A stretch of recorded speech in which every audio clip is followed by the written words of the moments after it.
Well, how are you doing?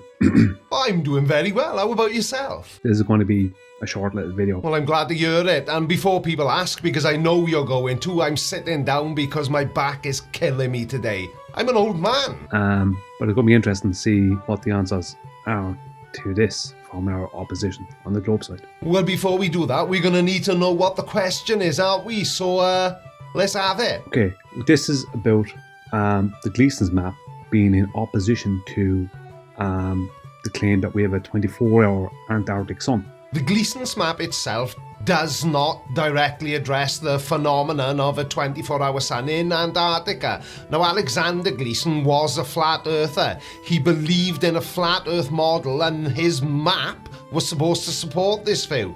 But if you read the patent for the Gleason's map, which I have, it actually says in the patent that the extortion of the map from that of a globe consists mainly in the straightening out of the meridian lines. This shows the map is a projection derived from a globe, where the meridian lines are adjusted to fit the circular format. So that means the Gleason's map is just a flattened out globe. I don't know if we have a 24-hour Antarctic sun. Then why are you making a YouTube video trying to debunk the fact that there is? I've never seen any evidence that supports it, but that's the claim. Well, first of all, it isn't a claim, it's an established fact. And second of all, if you're saying there's no evidence to support a 24-hour sun in Antarctica, you're a liar, because there's loads of it. And thirdly, if you want to get involved and see for yourself, just reach out to Will Duffy and see if you can attend the final experiment. And just in case you see this video and you're not already aware of the final experiment, a pastor from Colorado named Will Duffy has ponied up $100,000 of his own money to take some flat earthers and some globe earthers to the South Pole to show the flat earthers that the sun does indeed circle overhead for 24 hours a day during the Antarctic summer. Obviously, we have a 24-hour Arctic sun. I've seen loads of evidence for that. But the claim is that we have a 24-hour Antarctic sun in the southern summer. You know, it makes me laugh that most of these flat earthers are now perfectly happy to accept that there's an Arctic 24-hour sun, but they're not quite as quick to accept the fact that there's an Antarctic 24-hour sun. Why is that? Is it because you've somehow managed to shoehorn a 24-hour Arctic sun into working on a flat earth, but you've not been able to do the same with the Antarctic 24-hour sun? So, let's get on with it. Good idea, and I, for one, can't wait to hear what you're gonna say. The geographic South Pole, right? The geographic South Pole is located at 90 degrees south latitude. The station accommodates up to 25 people during the austral summer. Temperatures there average minus 60 degrees Fahrenheit year-round. Okay, we're off to a good start. We're starting with a verifiable fact. But I do have one question though, if I may. Why is it that flat earthers say that everything you look up on Google is a lie, but then they look things up on Google which they think supports a flat earth? You can't have it both ways. Either Google is accurate or it isn't. So, right, here we are. Amundsen Scott, South Pole Station. 90 degrees south, as you can see, 90 degrees south, established 1957. Someone standing there, here is the place behind them. NSF, the US National Science Foundation, welcomes you too. Right? Next one. Now, take note, just as a sidebar, take note of the, not that it really matters, but it's interesting. It's funny. Take note of this sign. Look at the next one. Different sign. Right, okay. Right. Geographic South Pole. Once again, American flag there. Can't really see this as well, but I wanted to show because it's a different sign. Well, it's not exactly groundbreaking, is it? Because those pictures could have been taken from different places. I know it says that they're both in the geographic South Pole, but that's quite a big area. And also, they could have been taken 10 years apart. Now, I don't know how many signs they need around this supposed base they have, right? I mean, how many people are going there, like, you know what I mean? Well, according to the British Antarctic Survey, more than 100,000 people, and that's not even including the 40,000 tourists visit Antarctica every single year. So, yeah, signs are probably quite helpful. And talking about signs, where you live in Ireland, Do you only have one sign covering a whole town? Or does each street have its own individual sign?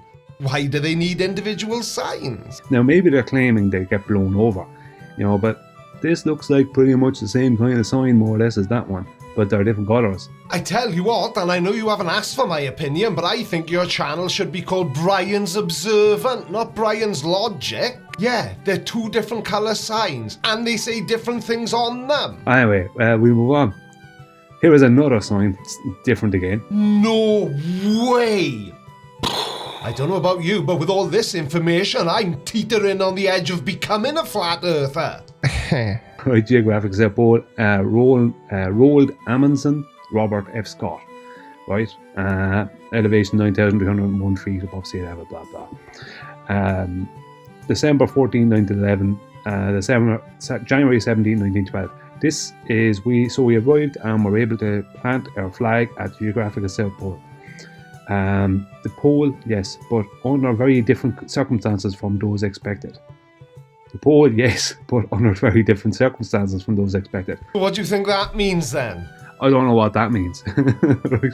Doesn't really matter. Of course it matters. Context always matters. So Robert Falcon Scott, what a cool name. Knowing my luck, if my middle name was that of a bird, I'd probably be Creaky Budgie Blinder. But anyway, he was a British explorer who led 2 expeditions to Antarctica. The second one, called the Terra Nova expedition, is the one he's most famous for.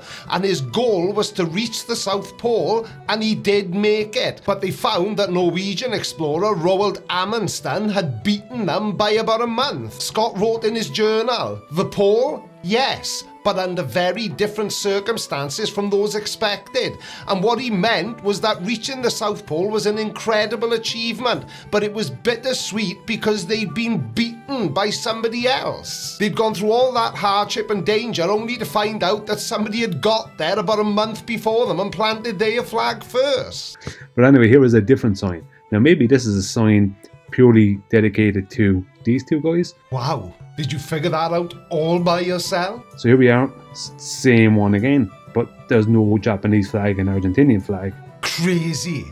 Somebody's taken the 2 flags away. Not in this photo, and that red and white pole is not seen.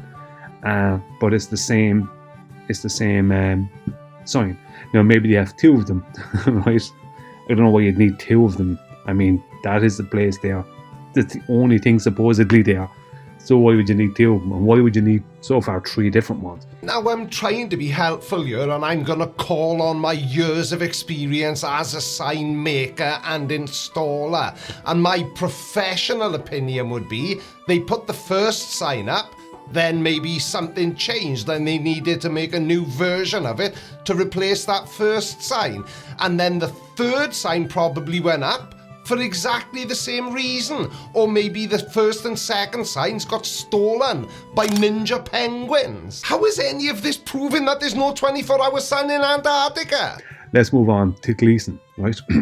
So, this is Gleason's June 21st solstice depiction, right? You can have a look at it here. Now let's read what this says. In the figures June and December, the white represents the sun's position in his respective months. At noon, this shows sunlight inside the Arctic Circle for 24 hours. From June 21st, the sun moves round the tropics in a spiral circle, widening every day till it reaches its destiny on the southern or outer solstice on December 21st. Just for fun, let's pretend for a minute that that's true. The sun would need to be doing some pretty strange things to make seasons happen the way they do though, wouldn't it? To get those longer days of summer and the shorter days in winter, the sun wouldn't be able to just orbit on the same path. It would have to move closer and further away from the flat Earth, almost like it's on a weird wobbly orbit, which we don't see. And to do that without completely changing the length of a year, the sun would have to speed up and slow down in its journey around the flat Earth. So, could you maybe explain to us what it is exactly that makes the sun capable of speeding up and slowing down? Because physics can't explain it, and I mean real, actual physics, not flat Earth physics. Outer solstice, you know what I mean? its destiny widening every day, a spiral circle widening every day.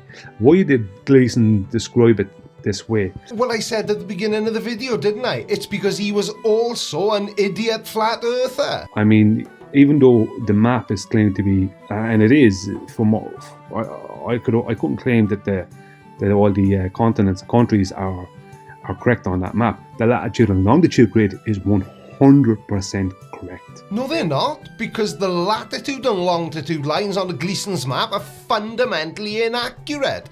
A flat Earth cannot represent the spherical relationship of latitude and longitude, even if that flat Earth map is just a flattened out globe. Gleason's map uses a polar azimuthal projection centered on the North Pole, and while this projection preserves distances and directions from the center point, it heavily distorts areas and shapes away from the center, and this leads to significant inaccuracies in the representation of Antarctica. You only need to look at it to see that, because in spite of what flat earthers claim, Antarctica is not a ring around the Earth's circumference. It is exactly as it should be, but the positions of the land and the continents and countries, I don't think are correct. No, really? Well, that's something, I suppose. But anyway, that doesn't matter, because he is literally describing what the sun is doing. Now, that is not what it does on a globe, is it? Right? It doesn't widen out. That's not what's happening. No, of course that's not what's happening, because as I said earlier on in the video, the sun is incapable of speeding up and slowing down. But that is not a widening out of a circle. Do you know what I mean? That's an elliptical orbit, and the circle stays the same. And that's not maybe because the Earth does actually have an elliptical orbit around the sun? And also, because I don't think you would have realised this yourself, you do understand that you're actually debunking yourself at the moment, don't you? Because you just perfectly explained why the sun, in relation to the Earth, behaves in the way it does, or vice versa, however you want to phrase it. Because the sun is not moving in that depiction, in that scenario. It's the globe Earth is rotating. Now, I'm not going to lie, I'm starting to get a little bit lost here, but I think this is the appropriate response. The sun, along with the entire solar system, is orbiting the center of our galaxy, the Milky Way. It takes roughly 230 million years for the sun to complete one orbit though. So, there's that as well. And the movement is at a staggering speed of about 450,000 miles per hour. So what was it you were saying about the sun isn't moving? But anyway, this is all hilarious. I'll just read it one more time. In the figures June and December, the white represents, this is... Hang on a second, what's hilarious? The fact that everything you've just said about what should happen is exactly what does happen, but on a globe Earth. I'm getting so confused. The white here, right, represents the sun's position in his respective months at noon. This shows sunlight inside the Arctic Circle, that's north, for 24 hours, from June 21st. The sun moves round the tropics in a spiral circle, widening every day until it reaches its destiny on the southern or outer solstice, right, on December 21st. Now, people can make what they want out of that, and they can say, well, he's only just describing it because that's the way the map is laid out and whatever. Make up whatever you want. Yeah, make up whatever you want. You might as well, because that's what flat earthers do. Now, I have no idea if that was deja vu or if I've actually played exactly the same part of his video twice, so if it's the latter, apologies. I don't think I have, but I'm not completely certain. But this is the main thing, right? Let's go to this. So this is the December solstice, right? Let's come down. Let's read what it says here. On December 21st, the sun moves around the Tropic of Capricorn and during the day lights up the southern portion of the Earth from the Arctic Circle to some portion on Antarctic ice, right? Sorry, from the Arctic Circle to some portion of Antarctic ice. Now, yep, I'm still none the wiser. Some portion of Antarctic ice. There is no sunlight beyond 80 degrees south, but unknown regions of ice, right? This is what he's claiming. Right? There is no sunlight beyond 80 degrees south, but unknown regions of ice. Okay, well, it's still as clear as mud, but I just want to double check something. We are talking about 1892, aren't we? When the map was first released. I just wanted to check. On the 24th of this, 3rd of December, that's 2 days later, just like on the 21st of June, right? There's a 3 day period on both solstices, or just after both solstices, where there is no change in the sun. The sun is the same position for 2 or 3 days. There's no change in its position over the earth, right? I've got to ask, because I'm sure somebody's going to bring it up in the comments below this video, but you do realise that the information that you think proves that there isn't a 24-hour sun in Antarctica is a map from 1892, which was put together and the patent was filed by another flat earther. And you think this is reliable? On the 23rd of December, the sun commences his northward journey again. I don't know his. I know that the moon is kind of her and the sun is kind of his. That's the way it's always described. Returning to his starting place and thus completes his seasons, right? So, once again, there is no sunlight beyond 80 degrees south. Right, okay, fair enough. If we're using oldie time people as evidence, what about Captain James Cook? I'm sure he would disagree with, what's his face, Alexander Gleason, because his second voyage, which took place from 1772 to 1775, crossed the Antarctic Circle multiple times. And although he didn't actually land on Antarctica, his records include detailed observation of the extended daylight periods, contributing significantly to our understanding of this phenomenon. The sun is lighting up part of the Arctic Circle and some portion of the Antarctic ice, right? So, there was no sunlight beyond 80 degrees south, right? Right, so let's just go back here. 90 degrees south, right? What a load of nonsense. Oh, don't say that. That's mean. You're only saying this nonsense because it completely disagrees with everything you've said. Here we are, 90 degrees south, right? Let's go again. Right, 90 degrees south, right? 90 degrees south. 90 degrees south. Well, I for one want no part of laughing at signs. They paid my bills for years. Right, so allow us to quickly recap. Yeah, that's what it's called when you have to go back over a load of old shite. So, your video is called 24-Hour Antarctic Sun, Not According to Gleason, which is fine. It's your video, call it whatever you like. But the information you then shared in said video as being points that would debunk the 24-hour sun in Antarctica, which you think there is no evidence for, is from a flat earther who made a strange flat earth map out of a globe in 1892. And you're happier to believe him than the hundreds of years of scientific discoveries we've had, including space flight, since then? I just thought I'd try and be nice and give you the chance to change your mind. Maybe now you've heard someone say it back to you, you realise how completely insane it all sounds. No, I can't let you believe this. And they think we're stupid. Is it okay to believe that the Earth is flat? Yeah, of course it is, as long as you're not bothered by the fact that it isn't. Well, some people say no. Some people are fundamentally bothered by flat earthers, and I don't quite comprehend this. Yeah, but that's because you are a flat earther, so your tiny little flurf mind won't let you comprehend anything that isn't related to flat earth. I think it's really, really simple. There's ways to measure water, and you can't find one way to measure water and get it to be curved. Hang on a second, you can measure water, but you can't find a way to measure water. Yeah, that makes a lot of sense, doesn't it? The curve of water, known as a meniscus, can be measured by reading the volume at the lowest point of the curve. And this is because a concave meniscus is common with water, and the bottom of the meniscus is the lowest point of the curve. So we have water ball pictures of this Earth, and those pictures are showing curved water. Exactly, and I'm glad you brought that up because I wasn't going to, but all you need to do is look at the images that we have of the Earth from space to see water curving on an enormous scale. So the land surveyors and the water surveyors go, the way we measure is by triangulating slope, essentially, and we run a string, and then under that string we run a level, and then if there's a drop, we make a triangle.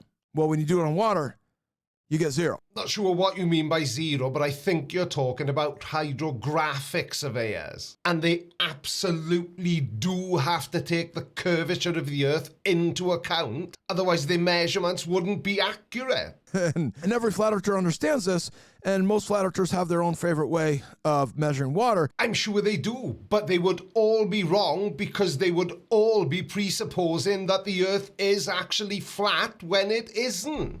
And explaining it to people, yeah, this is why I believe that those space pictures are fake. Hang on a second. You think pictures of space are fake because...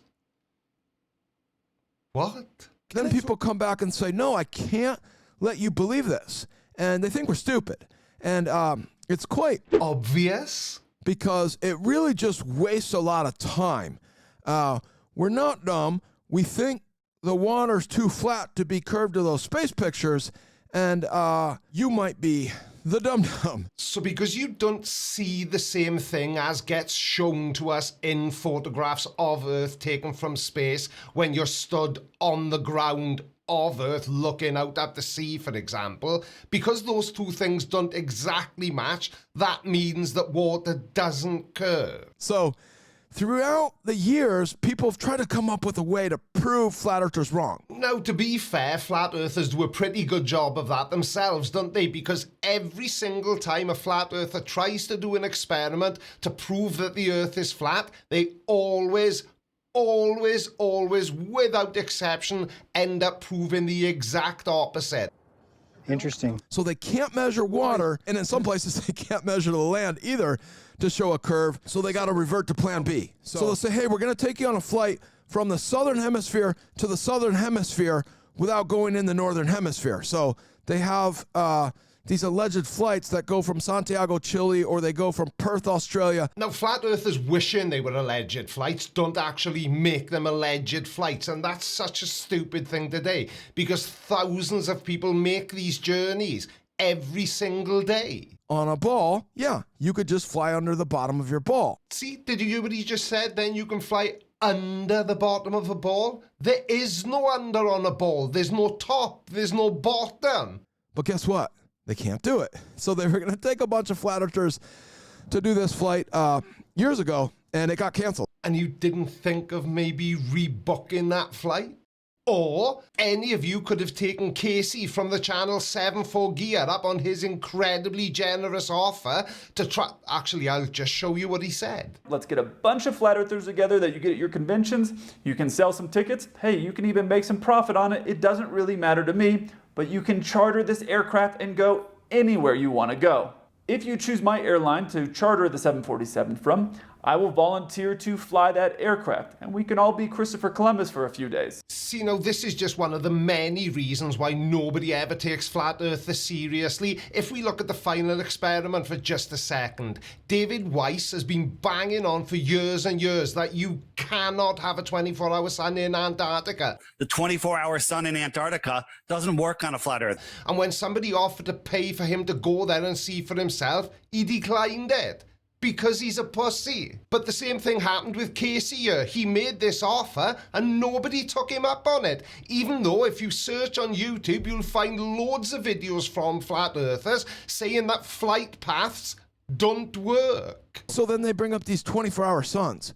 So allegedly they have 6 months of a 24-hour sun in the north and 6 months of a 24-hour sun in the south. Yeah, but it isn't allegedly, is it? Because we've got eyewitness testimony, and it can't be a coincidence that while the 24-hour sun is visible in the sky in the Arctic, there is zero sunlight in the Antarctic. And then you swap that around during the southern hemisphere summer, when it's 24 hours of daylight in Antarctica, which the people who are attending the final experiment will get to see. It's completely dark in the northern well, not the northern hemisphere, but the North Pole, the Arctic. There are videos where they say there's 24-hour suns in Antarctica. But again, it's not substantial footage, and it's something that flat earthers have always said, hey, show me. Like, you have internet down there. Is it possible? Well, if you're so certain about that, why are flat earthers like Dave Weiss turning down the opportunity to go and see for themselves? Surely you must be able to see how completely insane this is. The fact that there isn't a 24-hour sun in the South Pole or Antarctica is a flat earth claim. We aren't the ones trying to prove anything. We already know what will happen when they all go down there. This is being done specifically to satisfy the doubts of flat earthers. Anytime you see a sunset rise from the bottom of the triangle, you see it set at the bottom of the triangle. Every time at noon, you see it high above you. So the issue with this final experiment situation is that it's going to completely destroy everything every single flat earther claims to believe. Yeah, we know. They're bringing a guy who's failed flat earth 4 times. I had no idea there was a test to become a flat earther. So he was recently in the Netflix documentary Behind the Curve. Ah, now it makes sense. Yeah, Jaron has failed flat earth 4 times. Why exactly is that? Is it because he's agreed to go down to Antarctica to see if the sun stays in the sky for 24 hours? Because since he's agreed to do that, now all other flat earthers hate him. He was awesome before the final experiment was announced, but now not so much. And he did the same thing he's been doing for 10 years with flat earth. Oh yeah? And what's that then? Apart from proving that it isn't flat? Where he goes to Home Depot, he buys a $25 laser and he shoots it through a circle at 3 miles. And proves that the earth isn't flat. And he never gets it through the circle. Well, we know he's not going to get it through the circle because he never buys an expensive enough laser to do so. And then it always floats up in the air. And then they say, oh, you proved it's a ball. Yeah, but we only say that because that's exactly what he did prove. Because if the earth were flat, he wouldn't have needed to raise the lights he was using to account or to overcome the curvature of the earth. And this guy has already given them their soundbite that they need. No, it's anybody with any intelligence realizes that the sun cannot be going around somebody in Antarctica and the earth be flat. Yeah, but the only reason you don't like him saying that is because you are also a flat earther and you know that what he's saying is 100% right. You cannot have a 24-hour sun in Antarctica during the Antarctic summer on a flat earth. Flat earthers have been saying it for years. That's all they needed, and that's why they're using him. So flat earthers aren't stupid, and we know exactly what they're going to do. Yeah, and so do we. And what they're going to do is prove to flat earthers once and for all that they are completely wrong about the shape of the earth. What they're going to do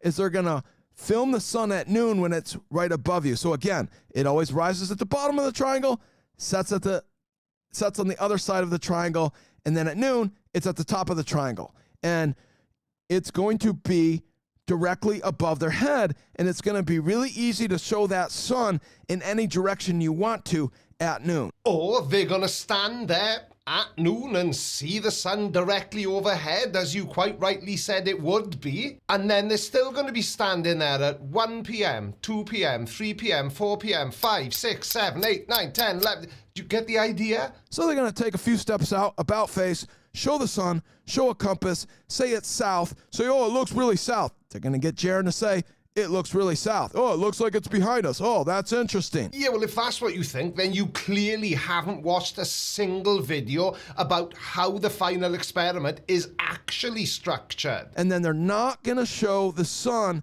at 6, 7, 8, 9, 10, 11, 12, 1, 2, 3, 4, 5, 6. I need to see it for 24 hours. And we're going to, what the hell else do you think they're going down there for? And if you're that concerned over the validity of the final experiment, as I said in Wednesday's video to a different flat earther, just reach out to Will Duffy and see if you can go yourself. That way then you can't call CG. You're fake or blame NASA, because you'll be stood right there seeing it for yourself. But you won't do that, will you? Because like most flat earthers, you're too scared to. I need to see it from 6 p.m. to 6 a.m. I really need to see it from 10 p.m. to 6 a.m. That's really when I want to see it. And you will. You all will. I don't care about your noon sun. I do understand that you're going to be able to show that sun looking like it's behind you at noon. I understand that. Will Duffy has already reached out to me and he said, the sun can't How can you have a sun south of you in Antarctica? Because you can do a camera trick, man. We understand that. Brilliant. So rather than actually address what Will said to you, you've come back to him with some childish thought about it being camera tricks. I think you might have watched one too many movies, pal. Some things are just real. We are not stupid human beings. But you do claim to believe some pretty stupid things. You see the sun off of a triangulation. You always do. In the summer, in the northern hemisphere, you see it in closer to you, and you see it at a higher triangulation. In the winter, you see it farther away from you, and you see it at a bigger triangulation. And it's just making circles around you, and it's explained through perspective very simply. Okay, but here's the thing. The Earth is tilted on its axis. Think of it like a spinning top. It's not perfectly upright. So as the Earth orbits the sun, different parts of the planet get more or less direct sunlight at different times of the year. That's why we have seasons. And that's why we know, and trust me, we really do know that there will be a 24-hour circling sun overhead for everyone who goes on the final experiment. And nothing any flat earther will ever say or has ever said is going to change that. There's no secrets here. It's super obvious what they're doing. They're going to come back. They're not going to show us 8 hours of footage.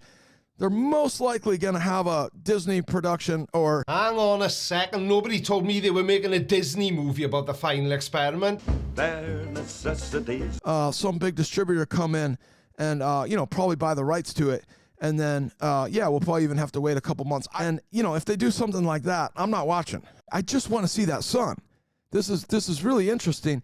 And I would love to see a sun from Antarctica, but I want to see like 8 hours of it. Oh my word, you're still not getting it, are you? They're not going to Antarctica to film an 8-hour sun. They're going to film a 24-hour sun because flat earthers say you can't have a 24-hour sun down there. We know what you're doing, and it's not cool. And you picked Jaren, and therefore this thing is a complete scam. Yeah, of course it is. Don't forget to hit subscribe if you're new and tickle the like button for me a little bit as well. You may as well. It's free and it really helps the channel out. Don't forget you can catch all 3 videos from this week as a single episode over on Creaky Extra if you want to. Thank you all so much for watching, and I'll see you again on Monday. Love you. Bye.